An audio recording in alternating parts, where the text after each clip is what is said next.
एक ऐसा चीज बा जितना कहल जाला कि बांटल जाई तो उतने बढ़ी। तो हमरा लागत है कि शिक्षा ऐसा चीज बा कि जिंदगी के हर पड़ाव में हर उम्र में वो कुछ ना कुछ शिक्षा लेत रहेला। तो शिक्षा ऐसा चीज कि कब वो खत्म हो गया नहीं के और कब वो ऐसा केहू इंसान है कि जेकरा अंदर सारी शिक्षा होके। रानी जी के स्कॉर्पियो कब लिया था? बहुत जल्द 2024 में स्कॉर्पियो लिया ही। प्रयास तो रहे स्टार्टिंग में ही लेवे के जनवरी में ही, लेकिन थोड़ा प्रॉब्लम के चलते अभी तक डेट पोस्टपोन हो गई बा 2-3 महीना बाद।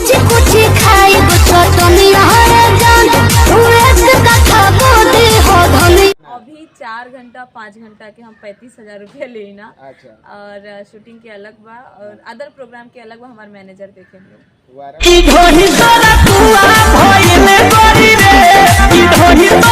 नमस्कार रउआ, ई चेहरा के देखतानी, ई चेहरा आज कोनो बिहार में पहचान के मोहताज नहीं खे। वायरल डांसर बाड़ी रानी जी बाड़ी, जौन की महाराष्ट्र से बाड़ी। ई बहुत एजुकेटेड डांसर बाड़ी।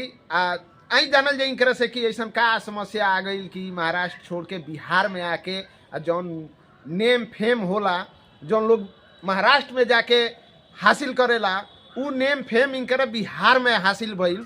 तो आई ओकरे विषय में जानल जाए इनकरा से। पहले नया साल के बहुत बहुत बधाई। जी, आपको भी बहुत बहुत बधाई। मेरी जनता आप सबको भी wish you happy new year my family and friends. आप लोग ऐसे ही हमेशा मुझे आशीर्वाद देते रहें, सपोर्ट करते रहें, लाइक करते रहें और इस इंटरव्यू को भी आप उतना ही सपोर्ट कीजिए।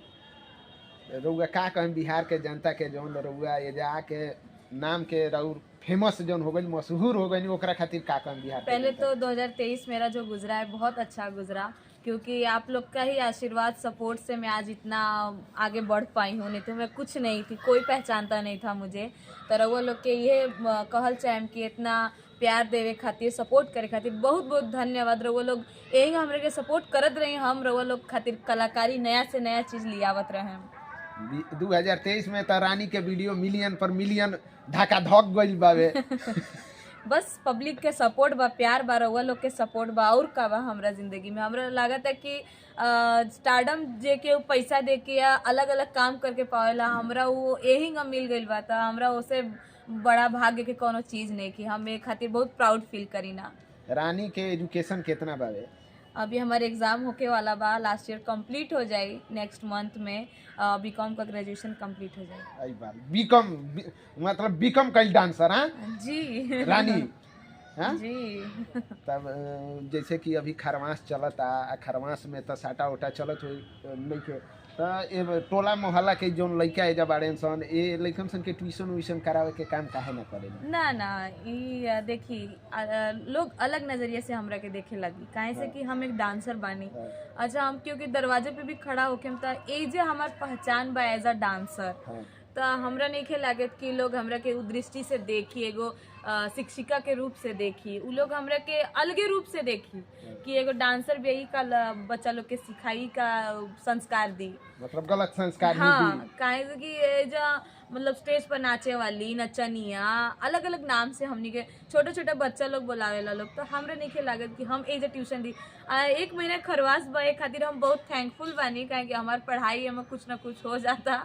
हम डायरेक्ट जाके एग्जाम दे देम। यही साल हम फ्री बानी ना, तो हम कोनो साल फ्री ना रही ना, हमेशा प्रोग्राम प्रोग्राम प्रोग्राम बस। अच्छा, खाली प्लेटफॉर्म के अंतर बा? ये डांस अगर रुआ बॉलीवुड में जाके करतनी या भोजपुरी इंडस्ट्री में काम करतनी तो ओकर के लोग तनी अलग नजरिए से देखता। ये रुआ गांव देहात में करतनी तो एकर के लोग अलग नजरिए से देखता। बस यही नजरिया का देन बा कि लोग ओ लोग खातिर लोग अलग दृष्टि से देखेला, हमनी के अलग दृष्टि से देखेला। लोग के मन में ही हो जाला कि इ त चंद रुपया खातिर डांस करे वाली लड़की है सा। उ लोग भाई स्टार लोग बा, उ लोग फेमस लोग बा, उ लोग का इतना स्टार लोग के साथ काम मिलेला, हमनियों का काम करने, लेकिन हमनी के कबो उ नजर से लोग काहे ना देखेला, हमरा ये ना बुझाला कबो। मतलब स्टारडम के नजरिया से लोग देखेला। अक्षरा सिंह भी पहले एल्बम में डांस करत रही, अभी स्टेज पर भी डांस करेली। रउआ मामला सुन ले होकेम कि जौन है पैसा है से उनकरा पर फेंकल गई रहा था, माइक एक तूर के भाग रही सुयश मिश्रा के साथ में। जी, उनकर अलग पहचान बा, उनकर अलग एक स्टारडम बा। वो अपन मेहनत करके आगे बढ़ल बड़ी। और जौन वो स्टेज का माहौल रहे वो एगो कंट्रोवर्सी तौर पर अगर लिहल जाओ तो वो एक तरह से खराब रहे, काहे से कि लोग बहुत मेहनत करके वो माइक पकड़े खातिर प्रयास करेला। वो अगर अलग दृष्टि से देखल जाओ तो एगो चीज होला ना कि कोनो कोनो चीज से इंसान के दुख होला चाहे परेशान होला इंसान, तो वो चाहेला कि उनकरा सामने ना सुने मिले, लेकिन वो स्टेज में बार बार उनकरा संगे वो होत रहे। ऐसे गुस्सा में इंसान अपने आप को कंट्रोल ना रखेला, हो जाला कबो कबो, लेकिन उनकरो गलती ना रहे, वो कलाकार के अंदर कबो कबो हो जाला। रानी एक रात के कितना लेता रही?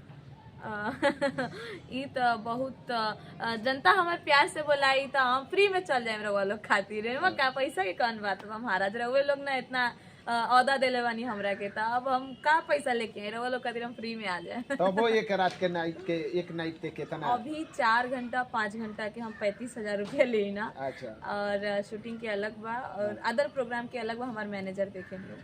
वायरल भले के बाद रानी के कौना कौना सिंगर के साथ एल्बम करे के मौका मिलल? अभी तो आवे वाला बा मौका, बहुत कलाकार लोग के साथ चंदन चंचल जी बानी और ढोड़ी स्टार ढोड़ी स्टार और बहुत कलाकार ना लोग ना बने चंदन चंचल ढोड़ी स्टार जी। हाँ, हाँ? का हो जाएगी, पावर स्टार, ट्रेंडिंग स्टार, वो लोग के संगे मौका मिले जरूर काम करें। हाँ। ऐसा बात नहीं कि सब कलाकार लोग के साथ हम काम करें। काम करे के बाद हाँ। स्कॉर्पियो रानी जी के स्कॉर्पियो कब लिया था? बहुत जल्द। 2024 में स्कॉर्पियो लिया ही? प्रयास तो रहे स्टार्टिंग में ही लेवे के, जनवरी में ही, लेकिन थोड़ा प्रॉब्लम के चलते अभी तक डेट पोस्टपोन हो गइल बा, 2-3 महीना बाद। जनवरी में आधा महीना तक खरमासे चल जाला। तो अब खरवास भइल उ बहुत अच्छा बा कि काहे कि हमार पढ़ाई भी हो जाए, हम अपन एग्जाम भी दे ले। खरवास अच्छा बा का रानी खातिर? खरवास अच्छा बा। साल भर तो महाराज कमा के कुछ कहीं जाना, तो 1 महीना घरे रह के खा के तो कुछ कर ली जा हमनी के। सालों भर रानी 30,000 35,000 एक नाइट के चार्ज लेता रही। समाज सेवा होला कि ना रानी के तरफ से? समाज सेवा जी बिल्कुल, समय आए तो हम करें। हाँ।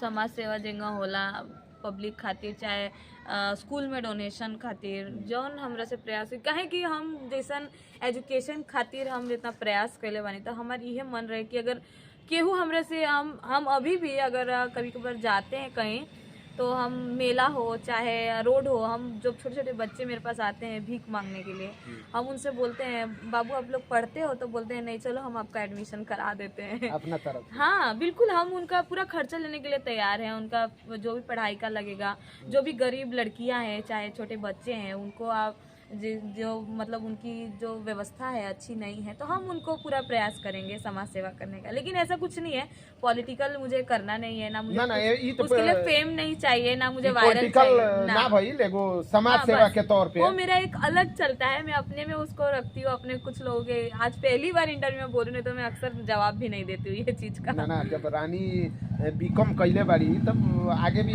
शिक्षा के क्षेत्र में कुछ ना कुछ करे के चाहिए। वो पायदान पे रानी पहुंच गई बाड़ी कि कुछ अगर कर सकत तारी तो घटे वाला नहीं है। जी बिल्कुल, घटे वाला नहीं, कबो ना घटे। शिक्षा एक ऐसा चीज बा जितना कहल जाला कि बांटल जाई तो उतने बढ़ी। तो हमरा लागत है कि शिक्षा ऐसा चीज बा कि जिंदगी के हर पड़ाव में, हर उम्र में वो कुछ ना कुछ शिक्षा लेत रहेला। तो शिक्षा ऐसा चीज कि कबो खत्म हो गया नहीं के, और कबो ऐसा केहू इंसान नहीं के जेकरा अंदर सारी शिक्षा होके।